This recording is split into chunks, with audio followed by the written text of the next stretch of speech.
All right, it's a very beautiful one here on independent television. You're welcome one more time to the show. We are going to be looking at issues, talking about the 2023 presidential election and the leadership expectation. That's going to be our major focus on the program today. Now, we'll take a cue from the conference that started a few days ago at Lagos, talking about the annual general conference of the Nigerian Bar Association. And of course, it's actually the first time that we are seeing major political candidates of the 2023 presidential election coming together and also making their points, making their opinions known, making their, if you like, statements, campaign statements, if you like, as we all prepare for the election. And we'll just, we have, we're told that some of the candidates spoke on democratic transitions in the 21st century Nigeria, and of course 2023 and beyond. And they were told that the candidates of the People's Democratic Party, talking about Atiku Abubakar, was one of that that spoke on that. Then also the candidates of the Labour Party also spoke on that, Peter Obi, and the vice presidential candidates of the All Progressives Congress, APC, Senator Kashim Shettima, also spoke on democratic transitions in 21st century Nigeria.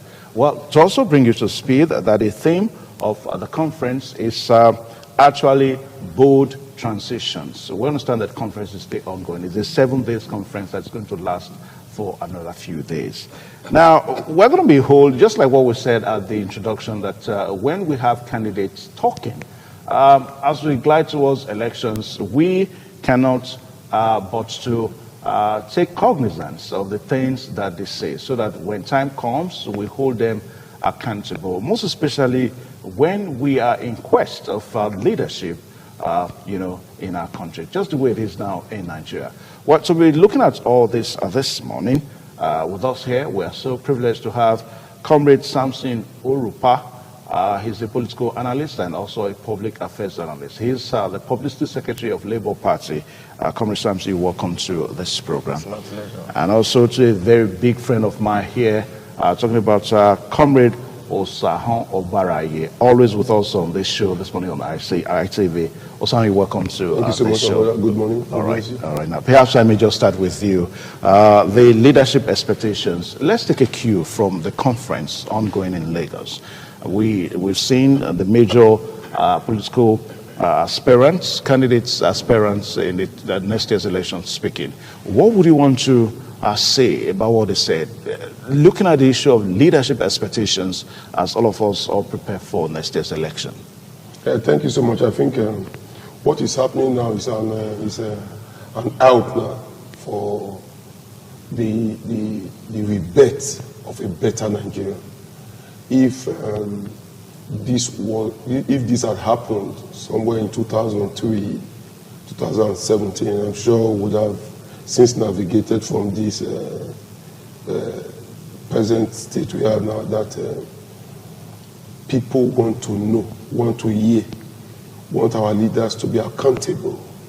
Because before now, I think our leaders say what they want to say, even without not minding who they say it to, not as in the issue of we dictate whatever happens. But I think that has been the analog time. Now the digital form is that you can see people quoting back what you said in 1984 to tell you that, Evans, you said so.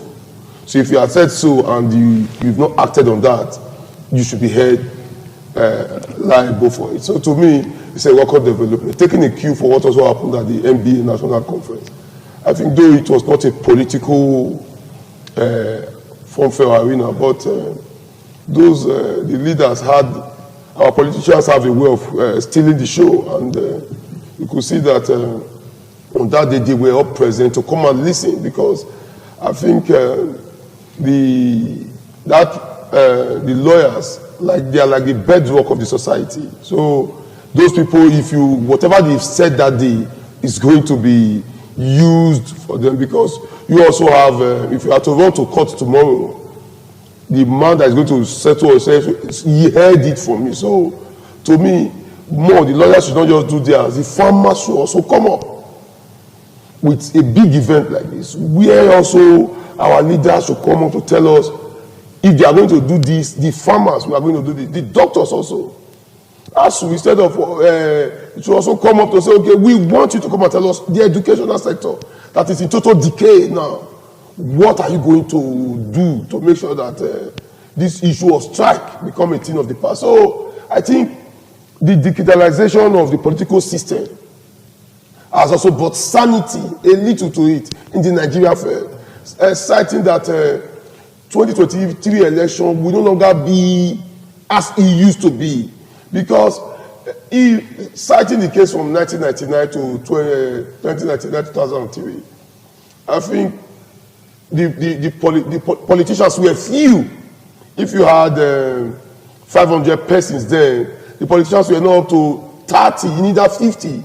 They were less than, they were minute in the system. And those ones, they were the ones taking decisions for the betterment of the country that we are suffering now. They plagued us into where we are now. But coming to the very just now, my brother, if we have 500 persons standing, you are going to have over 440, 445 people, even if they are not participatory in the system, they are not present, but they want to be involved in the system. Okay. And by the time you have so many people involved in the system, it's hard for you to either rig or disturb that system because more people are involved. But if few people are involved, they can decide to say, my brother, you take this two, you take this one, and let it, everything. But this time, there is no way you cannot settle it until everybody wants to be aware. Okay. Look at the issue of Osun State election.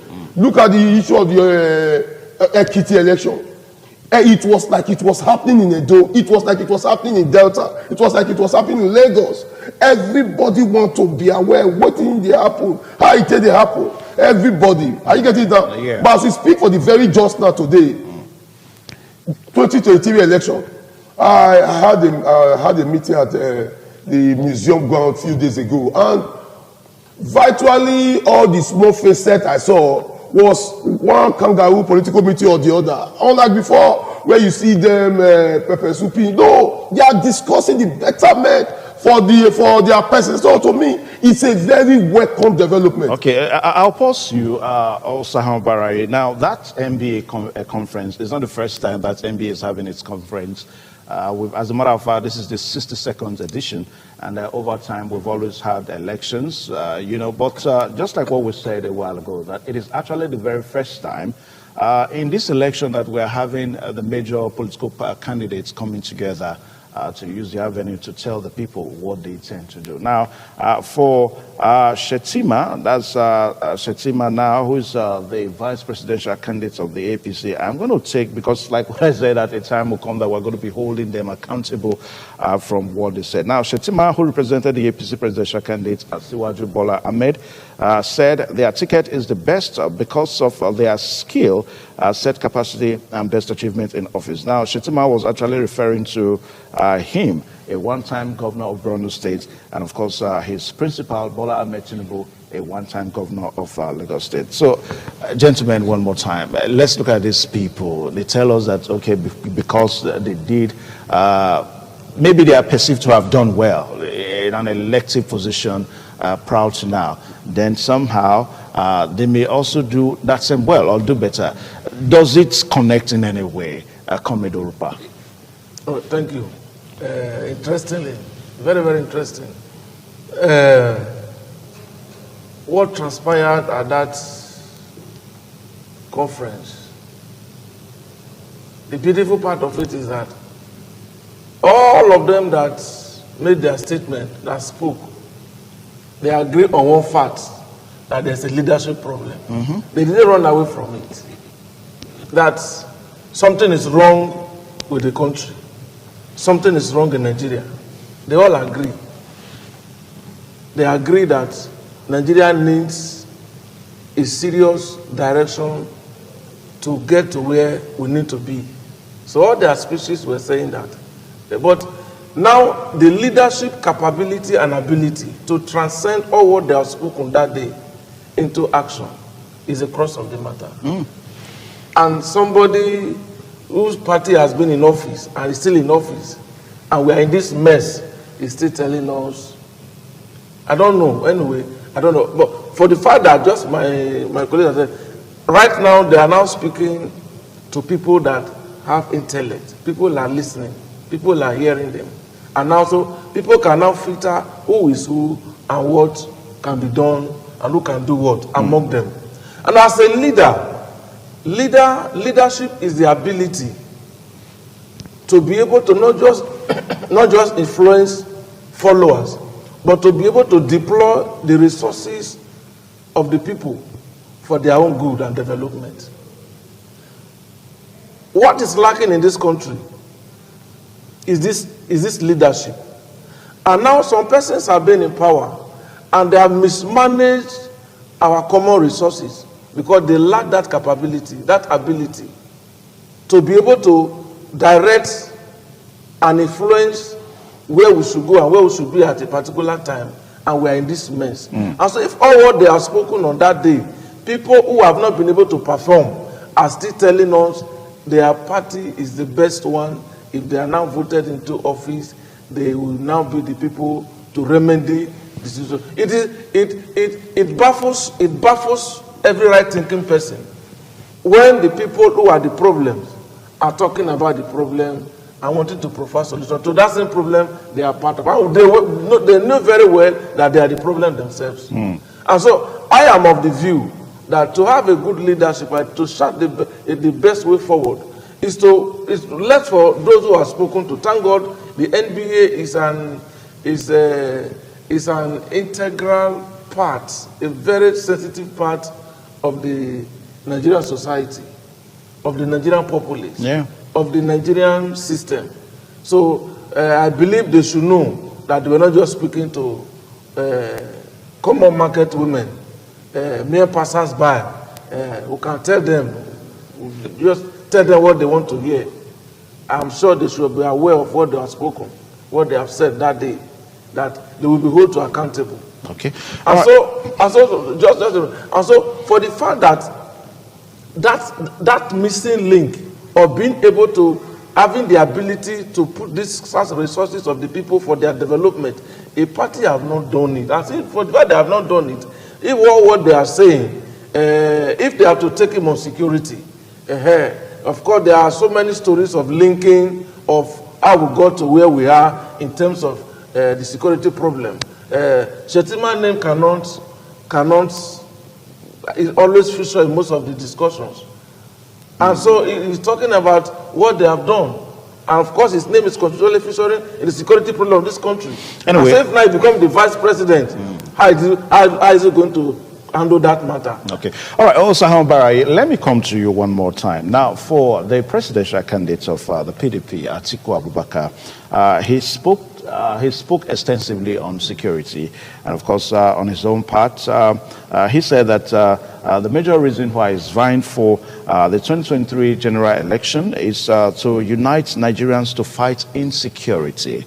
That was the major cross of what he talked about. Now, the big question that we further go to ask on this is his state. To what extent has he contributed, in fighting insecurity in the Atiku state? I'm just trying to follow what some persons are saying. I think people will always talk. I think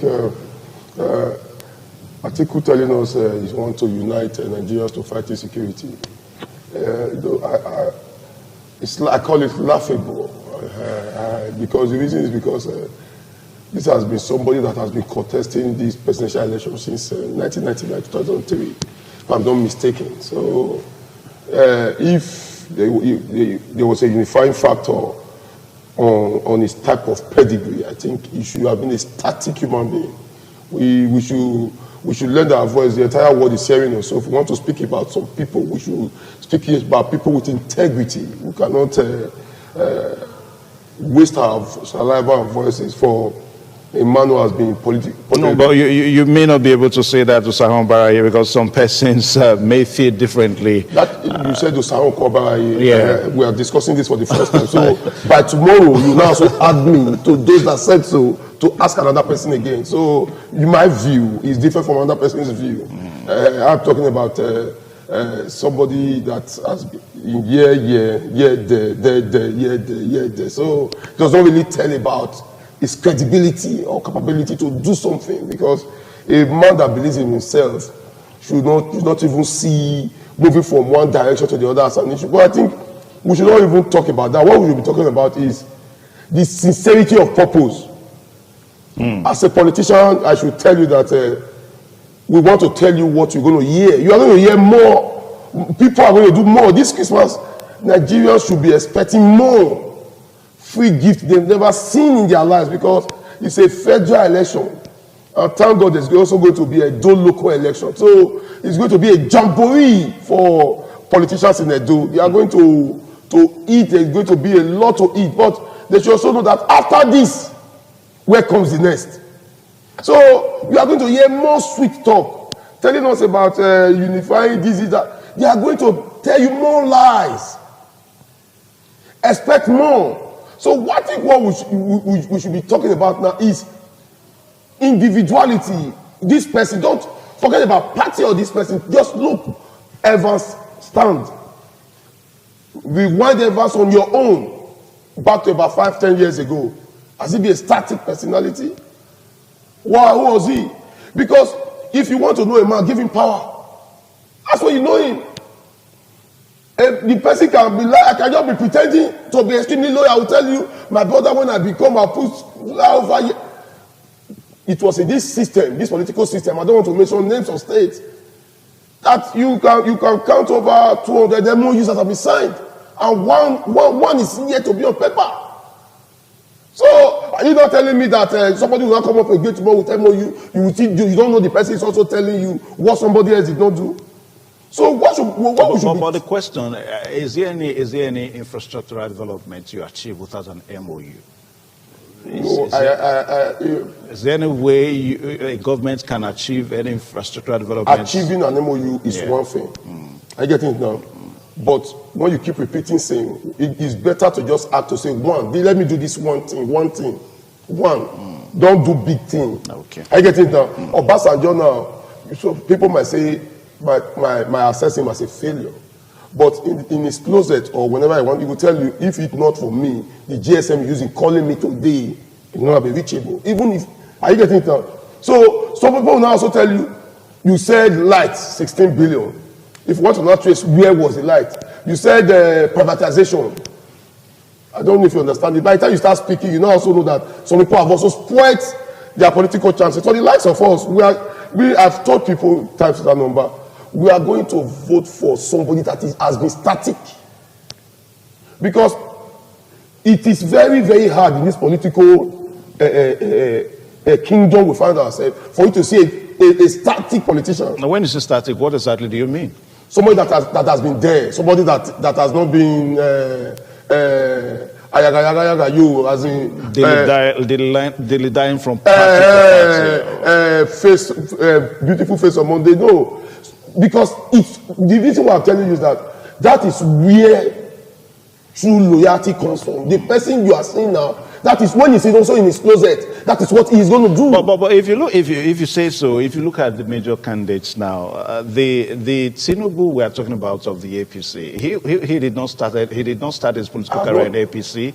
The Obi of the Labour Party, Obi of Labour Party, don't put words into my mouth. I don't want to mention names. Nobody has paid us for adverts. Yeah, but I'm trying to take you on what you said. I'm trying to take you on what you said. That for you, it's possible that some other persons are also reasoning along that same way too. Yeah, we are many. If you say so, and people are reasoning along that line. Now, let's look at the candidates one more time. Is there any of them that has been static, going by your word, static on a particular political party? Have you seen the candidates of YPP?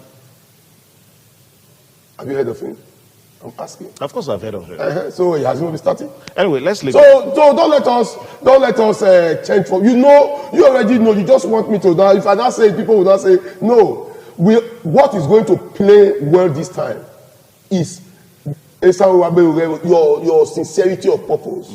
Because our ears are filled with all what they've been saying. Somebody came here and told us that in a jiffy, there's not going to be killings anymore. Even went as far as taking the entire militarization down to where the fight was. And years later, or months later, they deployed the IG to go to that same place.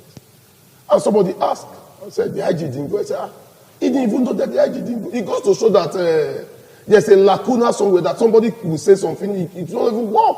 So this time where we are going now, if you say something, you act something, you do it. Okay. Are you getting it now? Yeah. Our happiness is that Evans is involved. Comrade is involved. Everybody is involved. Unlike before, when you be saying it, people will tell you, go, our vote does not count. People now know that their vote counts. Okay. So since vote counts now, before we give it to you, you must tell us what we are going to. They are even saying it is even easier now. Some people and some group are also going to put them to bio and paper signing. Okay. All right. Let me pause you. The program one more time is this morning on ITV. Yes, on independent television, and our focus this morning is looking at the 2023 presidential election, and we're taking a cue from what happened 2 days ago at the NBA conference in Lagos, whereby major political parties, major candidates of political parties in next year's election were there, but only Ahmed Tinubu was not there. But he was represented by his vice presidential candidates, and they made various statements. So we are taking, excerpts from those statements to further buttress our discussion here this morning. Now, for the Labour Party candidate, talking about Peter Obi now, he said that the election that we are going to be doing next year is not all about religion or tribe, but character and competence in leadership. That's what Peter Obi said, and he went on to say that woes had gotten so bad that the 2023 election would not be about religion or tribe, but about who has the character and competence to deliver the country from its current mess. He said Nigeria is in a mess. We got there simply because of the cumulative effect of bad leadership. The coming election is not about tribe, he's saying it again, or religion, but character and competence. We need a bold transition from a highly insecure state to a highly secure state. Now, we're going to look at from where he said that the election is not going to be about tribe or religion. Now, Comrade Orupa, whether you like it or not, Nigerians, most of us are very religious, and our combination together as a country, cannot be devoid from the religious set that we belong to. Like what is happening, the reaction that some persons are giving to the combination of Shetima, of the vice presidential candidate of APC, and of course Ahmed Tinubu from the same religious set. So that is already having a reaction. So don't you think that if we have that situation, people are already reacting, how come we're going to be having a Muslim? How come we have a Muslim ticket? So don't you think people may react to that when it comes to election against what Obi said at the conference? It's okay. Thank you.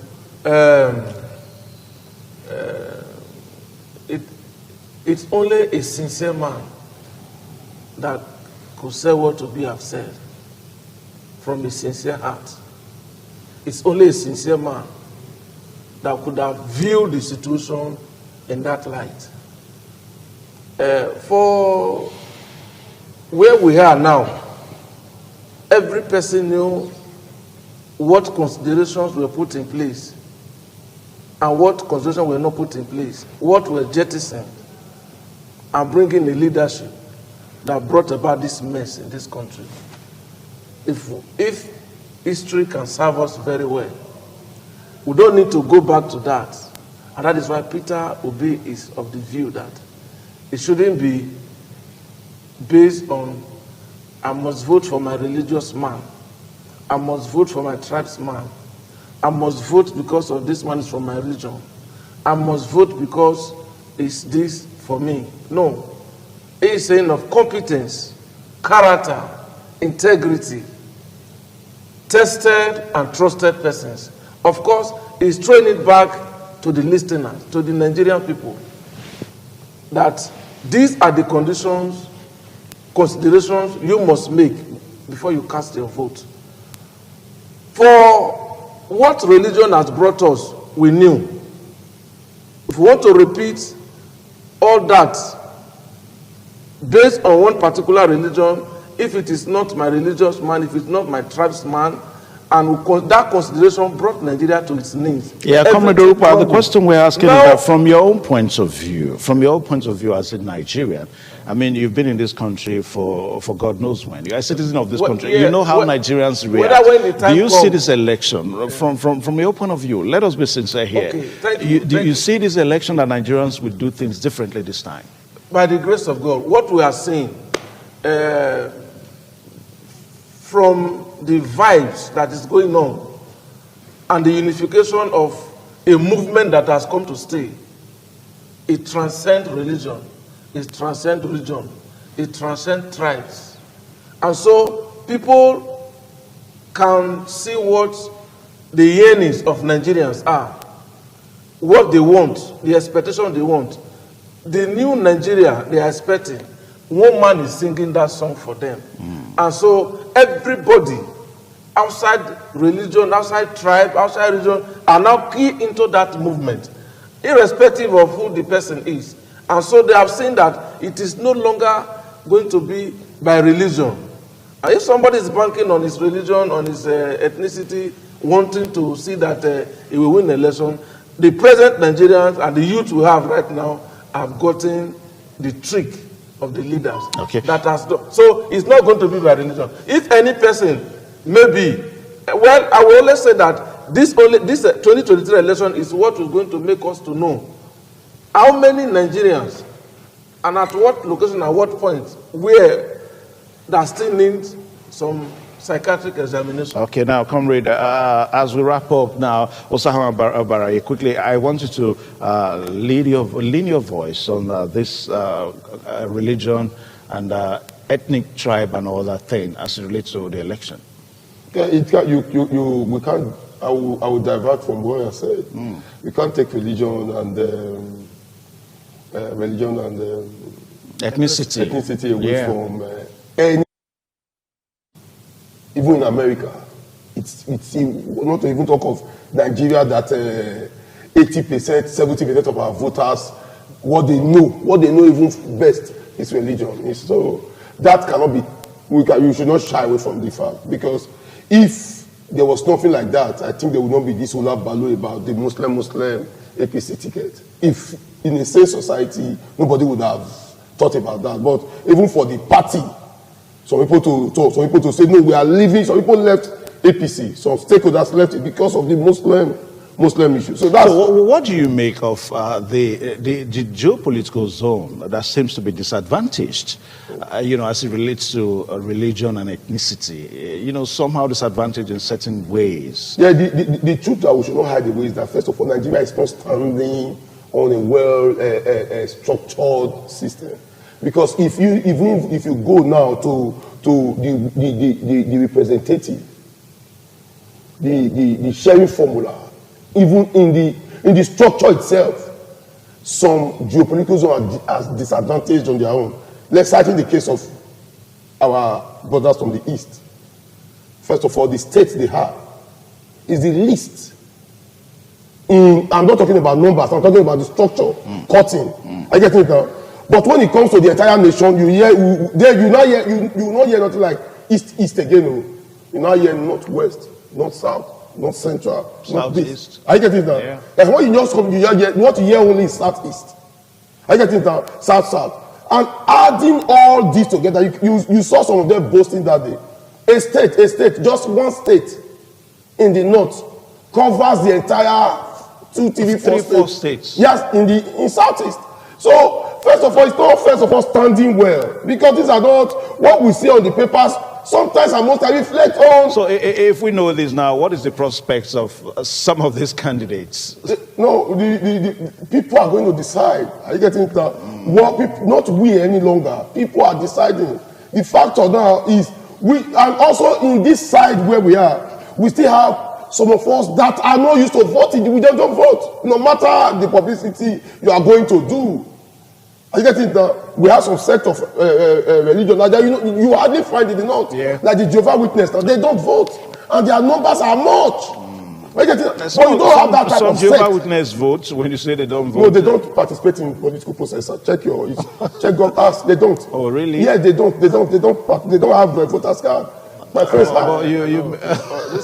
Recently. Today, as I speak to you, the recent happenings, I think they have gone back to the drawing board to review their belief system. God bless you. So you can see they have come out from better because for us to say that they don't have voters. No, they don't. Before that, you are not a Jehovah's Witness.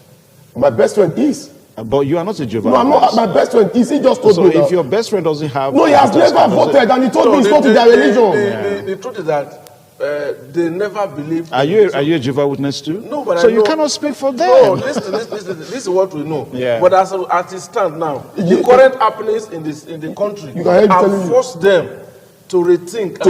So they are starting now. Yes. That's what they were not doing before. But in the note, you don't have that set. Anyway, because of time, gentlemen, I think we've said it all that.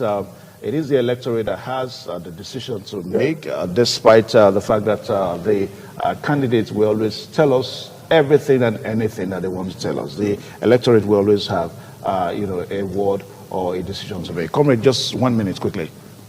Comrade, I thought, all right, so I thought you were trying to tell me to... Okay, yes. All right, so because of time, time. All right, so, yeah. For me, it is up to the voters to assess these people. And somebody will keep telling you, whatever I tell you, go and verify. Okay. That man is saying that I know what I stand for. All right. If whatever I've told you is a lie, come and meet me here. Okay. I will resign from politics. All right, thank you so much. That's what no, excuse me, you don't do that now. We don't know of any of the candidates here right now. All right, so gentlemen and viewers out there, that was all time will permit us to take on the discussion segment this morning. I want to say a very big thank you to Comrade Urupa and also Comrade Osahan Obarai. Is it right to use the word comrade for you now? I will tell. All right, so let's take a short pause now.